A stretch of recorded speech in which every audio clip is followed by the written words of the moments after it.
So I'm going to address a couple of questions by Wolberg MS. And folks, if you have a question like this, please ask, because all of these things are necessary to understand. So I'm going to get started with his questions. Daniel 11:37, he shall regard the God of his, neither shall he regard the God of his fathers, nor the desire of women, nor the regard of any God, for he shall magnify himself above all. I'm going to, I'll just continue to read all the way down, and then I'm going to address question by question. It says, I believe you said in one of your vids the man of sin was Caligula, but this verse states that he will have no desire for women. From looking up on him, he had a few spouses and did some messed up stuff. I don't know if I got the context wrong or if it's a discrepancy. Though I would like to look into this more. It seems that everyone thinks he is someone else. Nero, Vespasian, Titus, Satan, Antichrist. I don't know if it's worth a vid, maybe a short one. Though I would like to see some info on this. Plus, a lot of people seem to get confused with the Gog and Magog war and the Abomination of Desolation, and put all of it as the same thing, which is hard to work with. I absolutely agree with you, sir. You can't mishmash them all together and make them one. It's absolutely impossible. So we have to start at the very first question. Daniel 37. Neither shall he regard. Let's go to Daniel 11.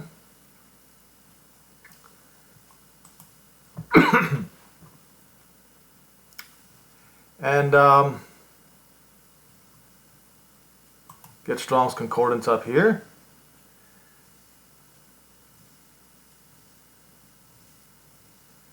All right, the tyranny of the Western king. I believe it's, oh yeah. And the ships of Citadel, son of Greece. Now, interesting to note, Rome came from Greece and could be considered Citadel. Although Citadel was typically in those days in, I believe, the island of Cyprus. Shall come against him and broken and return and have indignation against the holy covenant, against the Kodesh covenant. And he will accomplish and return. And it says, and have intelligence, or he will discern those who forsook the holy covenant. Now, in order to understand that, you have to understand that there was a division between the Jews in those days, the Orthodox Jews, those that did not forsake the holy covenant, and the Hellenic Jews, those who sided with the Greeks. So this man stands shoulder to shoulder with those who forsake the holy covenant, which means the Hellenistic Jews. And we'll get to that in just a minute here. I'm going to go to Wikipedia extensively in 2 Wikipedia articles, and we'll talk about this. And shoulder to take a stand. So he takes a stand shoulder to shoulder with those who forsake the holy covenant, the Jews who were Hellenized. And shall pollute the sanctuary, the holy place, and shall take away the daily sacrifice, and shall set the abomination or the detestable thing to be desolate. And those who act wickedly against the covenant, the old covenant, shall be corrupted by his flatteries. But the people that know their Elohim shall be strong and do exploits. That would be the Maccabees. Maccabees eventually defeated this king. And they that understand consider or discern among the people, shall instruct or shall discern many of them. And many of them will fall by the sword, by flame, and by captivity, and by spoil for many days. Now when they fall, this is back in the days of Antiochus, they shall be helped with a little help. But many of them will remain, cleave to flatteries, which means many of them will become Hellenes. And those of understanding some of them will be killed to try to purge and to make them white even to the time of the end, because it is yet for a time appointed. In other words, the time of the end is a ways away. But those people who stood fast, the Maccabees, some of them who even died, they will stand at the end times with the righteous, because it says so right here. Okay? Now this king he speaks of, Antiochus 4, shall do according to his will. He will exalt himself and magnify himself above every idol. And he will speak extraordinary things, Palah, against the Elohim of Elohims, and shall prosper until the indignation is accomplished. For that which is determined shall be done. All right. So in English, the word is to discern.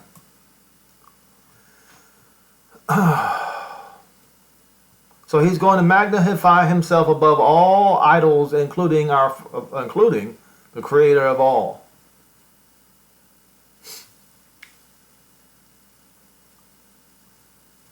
Okay.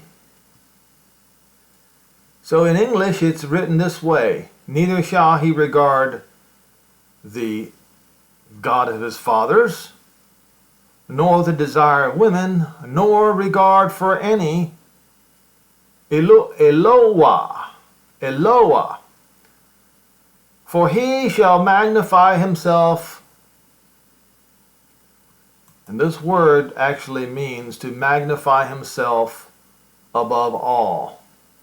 To magnify, to make himself greater, to make himself the great, okay, or the greatest. So in this case, King James Version was correct. But why is it, right smack in the middle of it, it talks about the desire of women? Because we misunderstood what he's saying. This is nor the idols that the women desire. But he's going to raise himself above all. Raise himself above all. That is,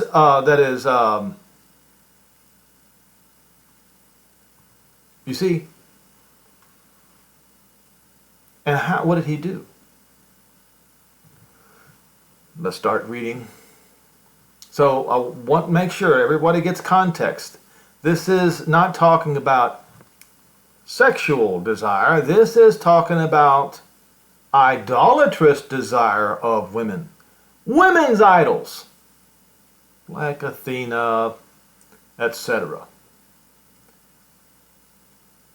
He magnifies himself above all of them.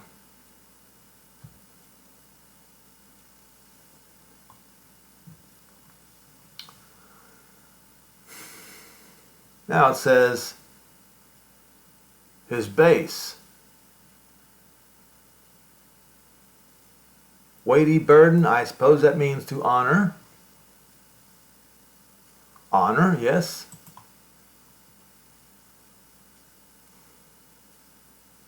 The Eloah of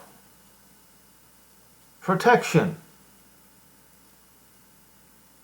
Eloah, his fathers, hold on, does it say knew not? Is that what it says? To know. Okay, Yada or Yada means to know. They put not in here. But is that word in there? No, it's not.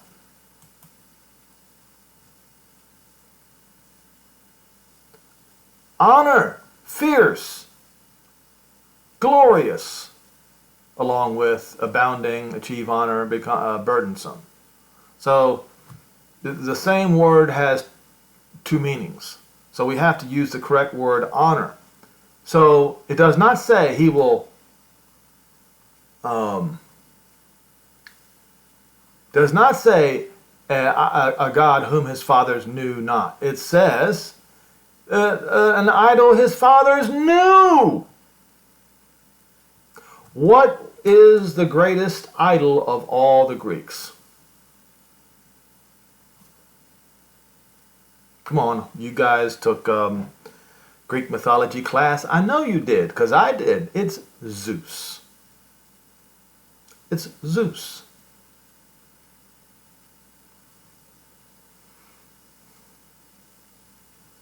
Now,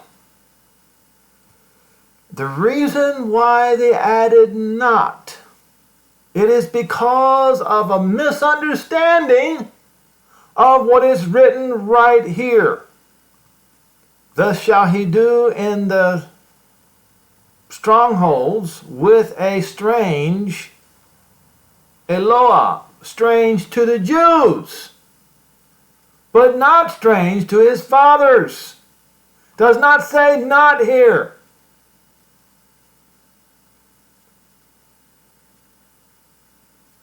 To recognize and increase with glory, he shall have a dominion and reign over many, and shall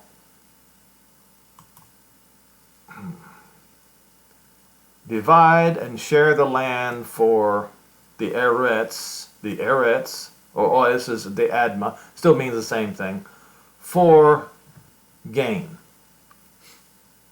Now, let's go to the first abomination of desolation, which was Antiochus. Oh, that's right. Before I get started with that, I have to do this. Isaiah 40. There had to be two, how do I say this?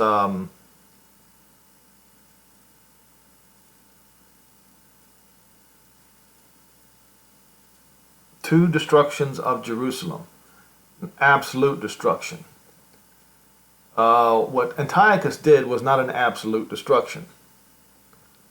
So the first absolute destruction of Jerusalem, temple and all, everything, laid waste, not one stone laid on top of another, that was King Nebuchadnezzar. The second one was done by Titus the son, the prince of the people, as is written in Daniel 9, the prince being Titus, who was the son of Vespasian. Vespasian being the one who carried out a previous Caesar's order to destroy the Jerusalem, not leaving one stone on top of the other. So when we read here in Isaiah 40, comfort ye my people, says Elohim. Speak comfortably to Jerusalem. When will Jerusalem be pardoned? A specific time after the second destruction of Jerusalem. It has to be a specific time. And cry unto her that her warfare is accomplished, that her iniquity is pardoned, for she has received of Jehovah's hand double, twice. The double, twice, two sides, two times. Okay? Double means twice. We all know this. For all her sins. Now, we read after the second destruction. The voice of him that cries in the wilderness, prepare ye the way of Jehovah, and make straight the desert and the highway for Elohim. Now the Jews in the days of the Messiah if they would have read carefully. They read, but they didn't read carefully enough. They might have thought that Antiochus was the second destruction of Jerusalem, but it was not one stone on top of the other. It most certainly was not. So twice at the Jehovah's hand for all her sins. And we'll get to Daniel 9 here in just a few minutes concerning that, and it gives a timeline. So we go to this Abomination of Desolation is a phrase from the book of Daniel describing the pagan sacrifices on which the 2nd century BCE Greek king, I need to start saying it correctly.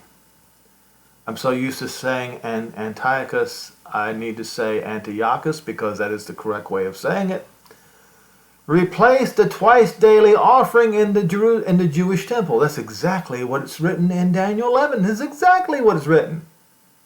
Or alternatively, the altar on which such offerings were made. In the 1st century CE, it was taken up by the authors of the Gospels in context of the Roman destruction of Jerusalem and the temple in the year 70. Most people will just gloss right over this and not realize that what you have just witnessed right here is proof that all Christianity believe the wrong narrative. They don't believe the truth, they believe a false narrative. Because even Wikipedia recognizes that a second abomination of desolation, so to speak, came at destruction of Jerusalem and temple in the year 70. They admit that the Gospels say so. So why then is it that the Christians insist a third one is yet to come? You're right in asking the question about mishmashing and mixing and matching. You can't mix the things up.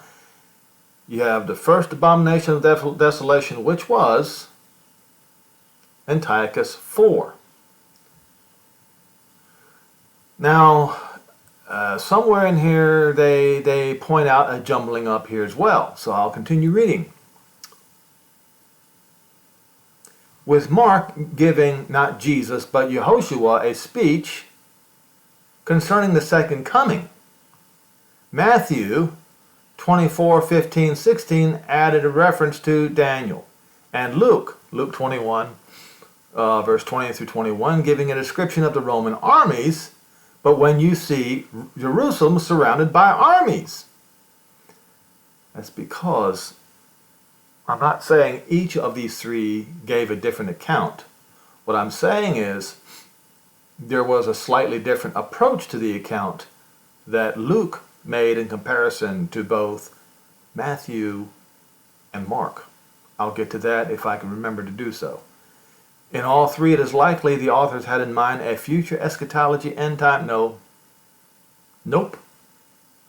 You see what just happened here. You see what they did? They first admit that the Gospels talk about it in context of the destruction in Jerusalem at the temple of the year 70. Then they turn around and they say, oh, but it's an end time event. Perhaps the activities of some you can't see. You see what they're doing here? So let's break this down a little bit better. This part right here, the destruction of the temple in the year 70, that is the truth. The second one here, a future eschatology, end time event, perhaps the activities of some antichrist, is a false narrative made up by Cyril of Jerusalem in his 15th catechetical lecture. Specifically, I believe, from verse 12 to verse 15. And I debunked that in its entirety not so long ago. No, you can't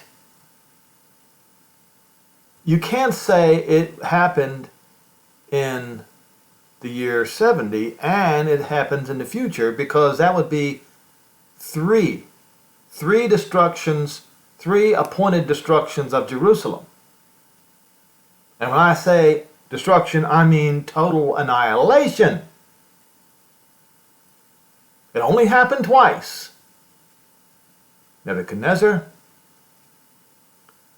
in the days of Jeremiah and Daniel, and 70 CE. Now, let's look at Antiochus.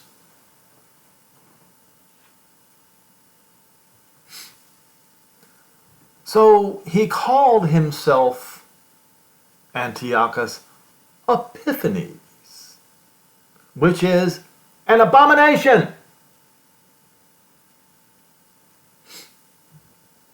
It means in the Greek, the greatest idol manifested in himself.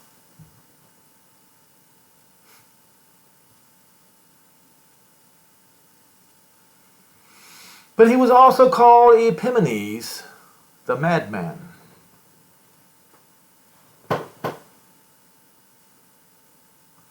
He was a Hellenistic king of the Seleucid Empire from 175 BCE until his death in 164 BCE. And he was a son of King Antiochus III the Great.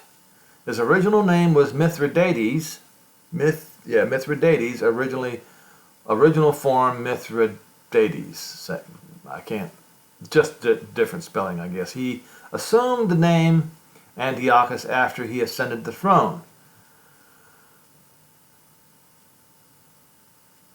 Notably, events during the reign of Antiochus IV includes his near conquest of Egypt, his persecution of the Jews in Judea and Samaria, and the rebellion of the Jewish Maccabees. Antiochus is notable as the first successful usurper in the history of the Seleucid realm, and his rise to power set a pattern for further attempts in subsequent generations. After his own death, power struggles, competing lines of ruling dynasty heavily contributed to the collapse of the empire. Antiochus' often eccentric behavior and capricious actions during his interactions with common people, such as appearing in public bathhouses and applying for municipal offices, led some of his contemporaries to call him Epimanes, the Mad One, a word play on his title as the greatest of all the gods. That was his title. Manifest. That's why you can go to Daniel and you can see he will regard the idol of his fathers. But it says, hold on. Wait a minute. Oh. But it says, it doesn't say, shall not desire women. And it does not say, shall not regard any Eloah, but he magnifies himself. But he magnifies himself as great, as becoming greater. So you see, folks, you see what King James Version has done? Do you see what's happened here? I hope you can. And look.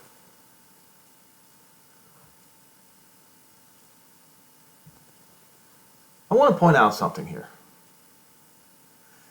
If my words today don't match with my words 5 years ago, don't be surprised, don't be alarmed, because I'm learning just like you are. If I see something that changes my opinion, if I see a truth that changes the way I look at it, I'm going to change the way I look at it to match with the truth. I hope you do the same thing. So what we just read here, it does not say neither shall he regard. He said, and says the opposite. To discern, to diligently consider. Does it say? Do you see anywhere where it says shall not? No, it does not. No, it doesn't. You know, I almost let that slip by me. But I'm going to try not to let the truth slip by me. I'm going to try to grab it the best I can.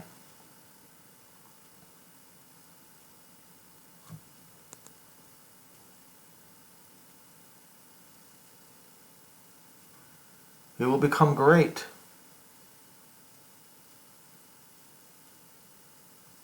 Wait a minute. The king shall do according to his will, and he will exalt himself and magnify himself. Wait a minute.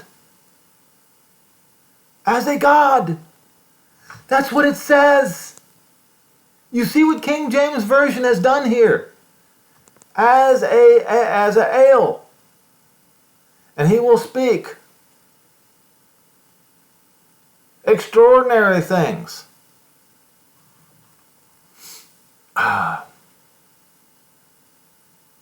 It says, ale of ale.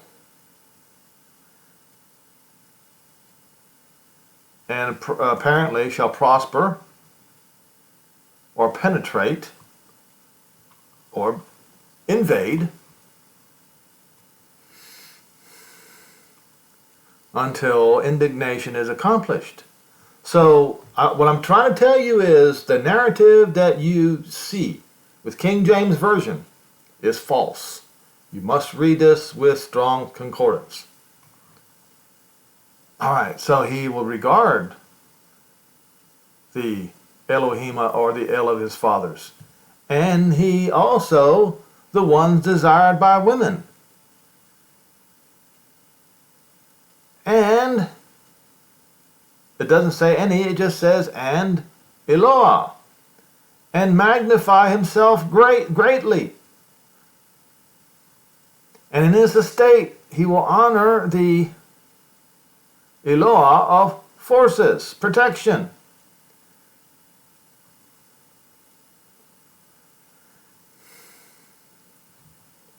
So where the truth lies here, what makes him different is he will magnify himself and exalt himself as a God.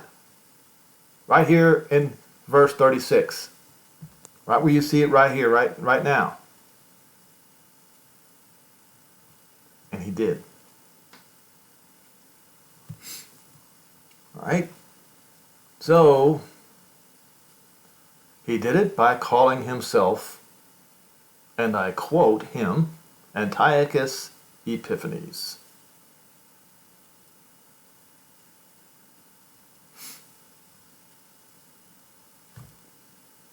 An idol manifest. It matches the scripture perfectly, but it does not match King James Version at all. You see what's happened here?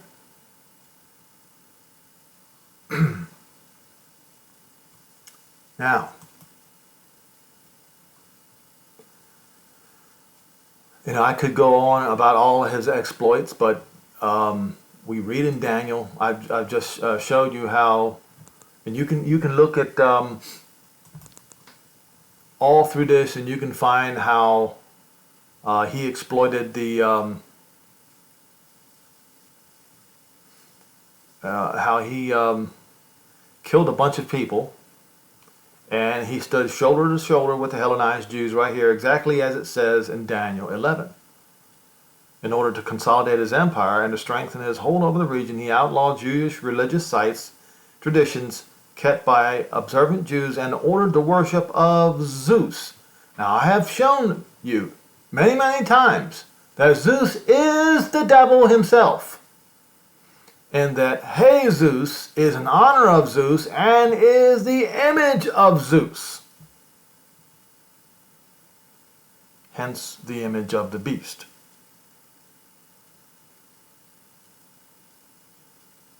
His name is cognate with the first element in his Roman equivalent, Jupiter. So Jupiter and Zeus are synonymous. And I've shown you that XESus is cognate with Zeus before. I might even be able to find that now. Let's see if I can still find it or if they got rid of it.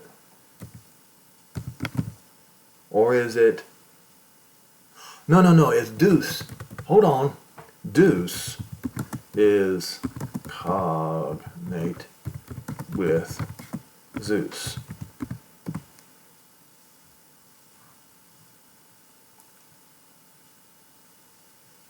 By combining a form of Deus with the ancient Roman word for father, one derives the name of the mythical Roman equivalent of Zeus.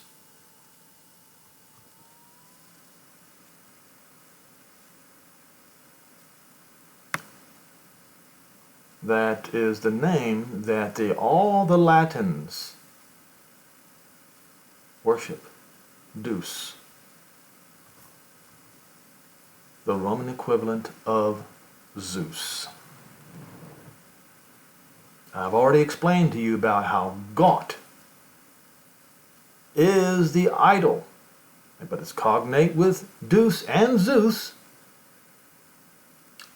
is the idol of Gog and Magog. Now what we want to do is this. Let us therefore go to back to Matthew 24 and Luke 21 and find out just exactly what then was the Messiah talking about, since that particular abomination of desolation had already passed over 100 years before.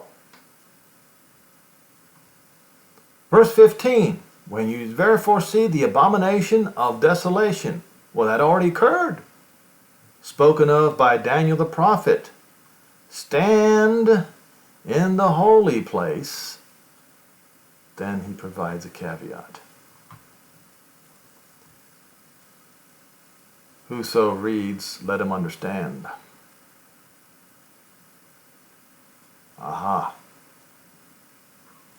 Remember, those who bothered to read Isaiah 40, you would know that there would be two instances of that. But many do not read, do not bother, and therefore they would never know. Let him who reads understand. So clearly there was another one coming. But wait a minute, but this one is written differently than the one in Luke 21. Why? Do they disagree with each other? No, they don't. But they lay it out differently. I'll show you.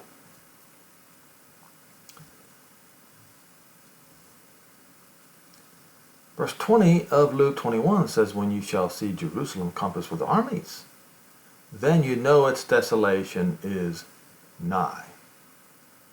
Then let them which are in Judea flee into the mountains. But if Jerusalem is compassed with armies, okay, that would be the ones in Jerusalem. It's already too late. Those who had survived, let them flee into the mountains. And let them which are in the midst depart out, if they can. And let them that which are in the rural areas do not enter back into Jerusalem. Why? Because it was going to occur on Pesach, Passover. All right, so let's go then back to, wait a minute, what did I just do? Let's go back to Matthew 24.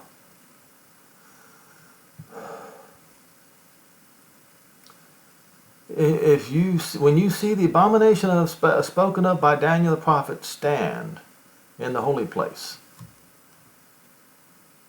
was that in Daniel 11? Is he talking about Antiochus? Nope. Nope. He's talking about Daniel 9. Right here. You see, Daniel 9 gives a rundown of the Abomination of Desolation, the second destruction of Jerusalem. Now, please understand that Antiochus, although he sacked Jerusalem, it was not to where one stone was not laid on top of another. In fact, as I recall, that the temple was still standing. Yes, that's right. The temple was still standing. In both the case of Nebuchadnezzar, his destruction of Jerusalem, that one was utterly destroyed, including the temple. Titus, when he came to destroy Jerusalem, that one was utterly destroyed, including the temple. So, this one is not about Antiochus, no. This one is about Titus. Well,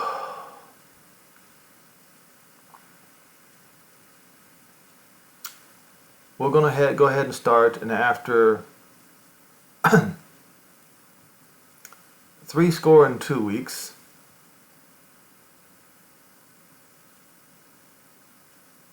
let's see, hold on. After 62 weeks shall Messiah be cut off. That doesn't say, but not for himself. It says, the people of the prince shall come and destroy the city and the sanctuary. Now, in the case of Antiochus 4, he didn't destroy the sanctuary. The Jews had to cleanse the sanctuary. You can read about that.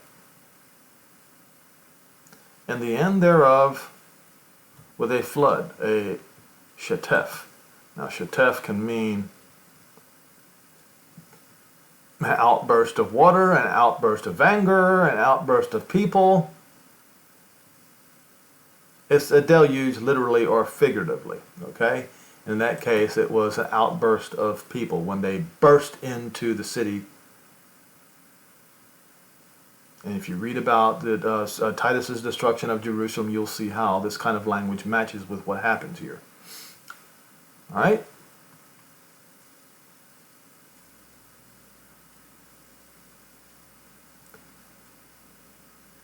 The end, war, desolation. To cut charatz is judgment.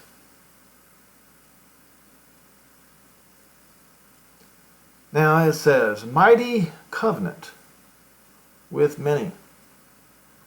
Now, those who follow the Cyril of Jerusalem narrative, or I should say Cyril the Catholic narrative, they claim that the so-called Antichrist that's coming at the very, very, very end is going to make a league with the Jews.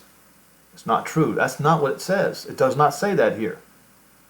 This particular invader shall strengthen a covenant with many for 1 week. Well, we find out when we read history that it was supposed to take 7 years to complete that. That was the allotted time, 7 years. Now, Titus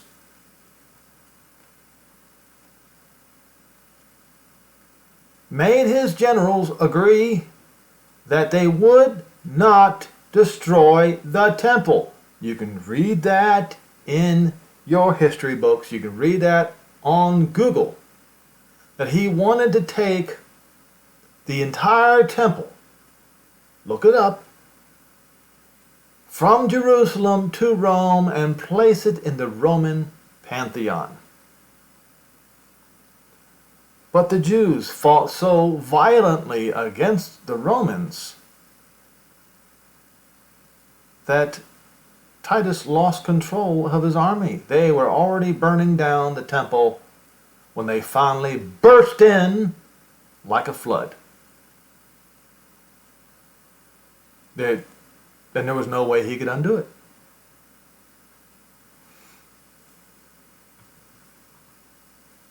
In the midst of the week,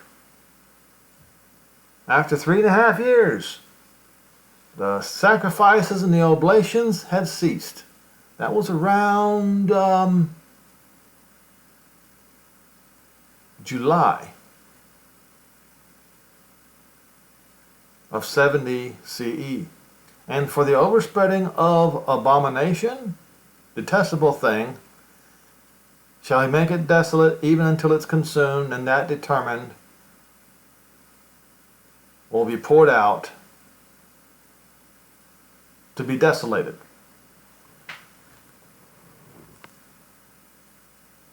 It's not the same thing. There were 2 desolations, therefore there were 2 abominations of desolations. Now, just like his predecessor, Caligula. Remember what Caligula did.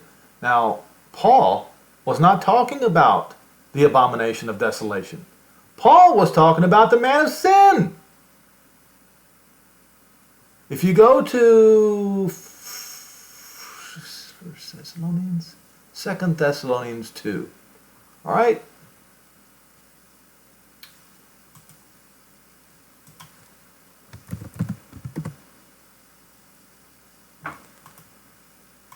Let's go to 2 Thessalonians 2.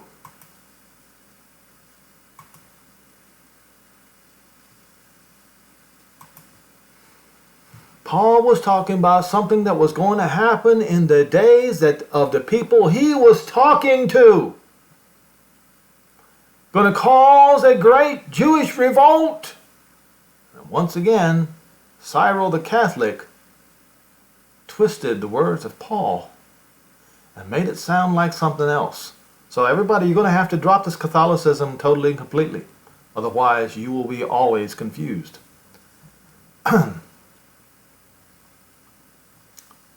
So let's go to Strong's Concordance here.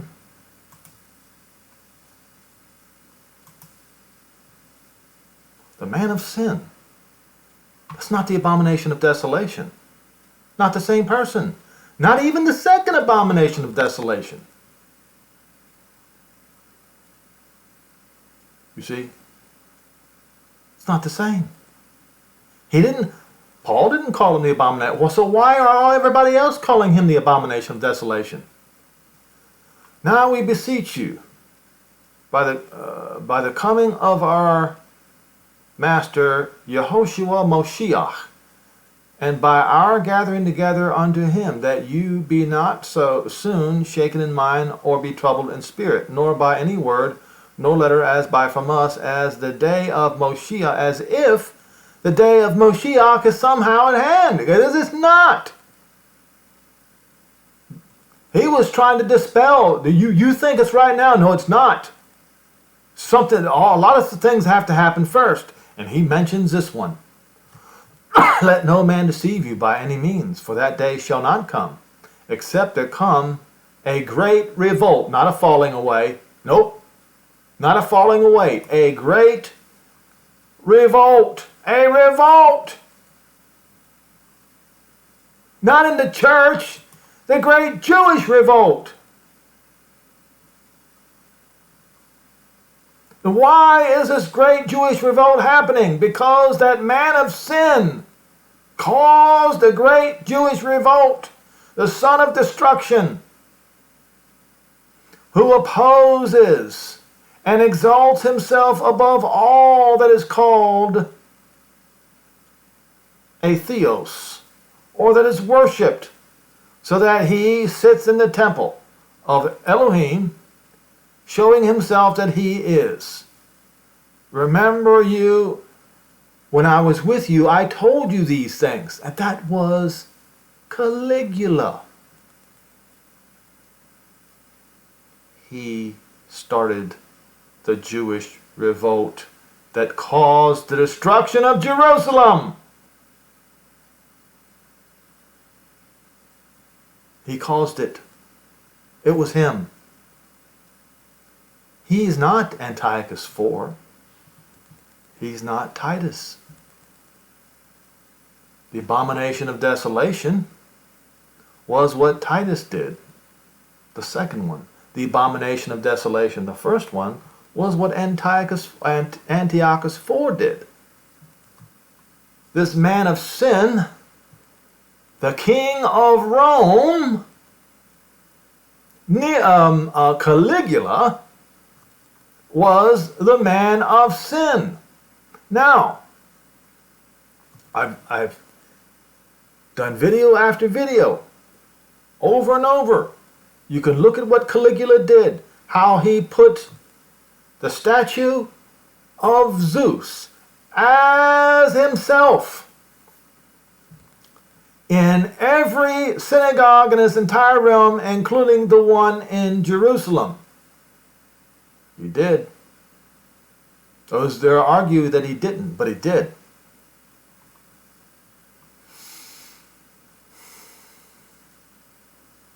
Now, it says right here, for the mystery of iniquity already is at work. Who do you think was, who was Caesar when Paul was still alive? Does anybody know?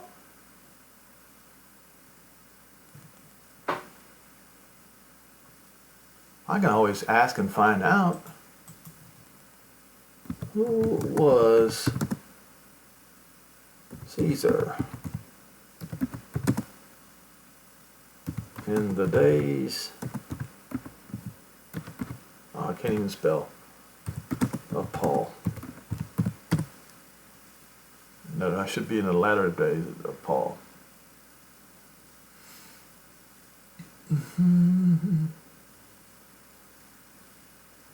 Well, look what we have here. Okay. Who was Caesar during Paul's time? Tiberius Caesar Augustus. Alright, so we have November of 42 BCE to 37 BC. So that's only a few. That was only a few years. Oh, well, hold on. Make sure. Oh, reigning from.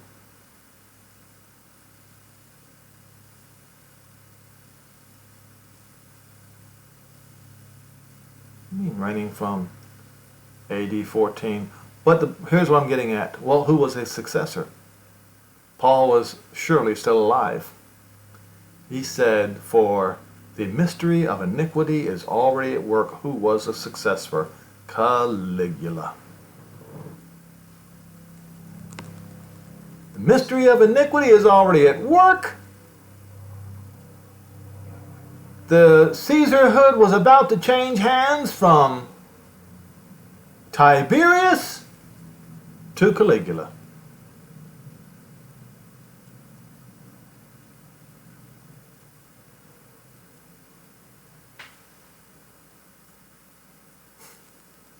Bingo. No, you can't mishmash these people together. They're not the same people.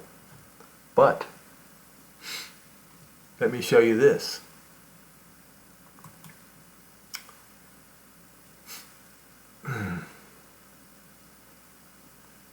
The mystery of iniquity is already at work. Only him who just now holds back until he's taken out of the way. So who is him that holds back? Tiberius. Once he was gone, here comes Caligula. And then that wicked one be revealed. Then it says, whom the master shall consume with the spirit of his mouth and shall destroy with the brightness of his coming. So, what the little horn, who comes later, quite a bit later, does, is he practices the same thing. He calls himself Father, as if he's a god. And he sits in the same seat as Caligula. And so the man who is found sitting in the same seat as Caligula, calling himself Father as if he's a god of some sort, like Caligula, him is he going to destroy with the spirit of his mouth and with the brightness of his coming. Even him whose coming is after the working of Satan with all authority and lying wonders, signs and lying wonders. Physical force, power, and lying. In other words, armies. He has control of all the armies and lying wonders. And there you have it, folks. Don't follow the narrative of Cyril the Catholic. Let's make sure we continue to use Strong's Concordance. Now, Strong's Concordance is not 100% perfect. Please, folks, you got to understand this. But it is much better. It's 1,000 times better than King James Version. King James Version is corrupt. I'm almost willing to say it is absolutely corrupt. But you know how corrupt it is by just going over the same things as I went over today. It is easy to see that it is corrupt. And if you are not if you're careful each and every time you study the scripture, you will eventually find the truth. But if you are not careful,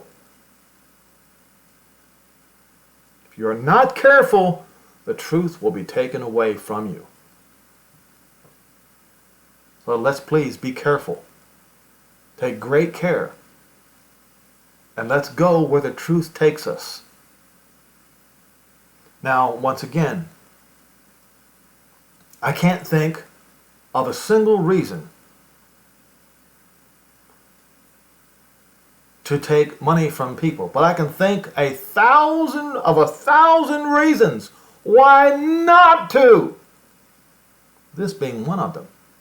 Because you see, if I were to take money from people, number one, then they would have influence over me, and I would no longer be influenced by the Holy Scripture in the raw, you see. Another reason is,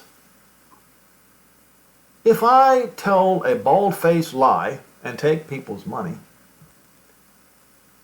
and then I later find out that it was a lie, I'd have to go and give all that money back, right? Well, that's the reason why preachers continue with the lie. Because they are invested in the lie.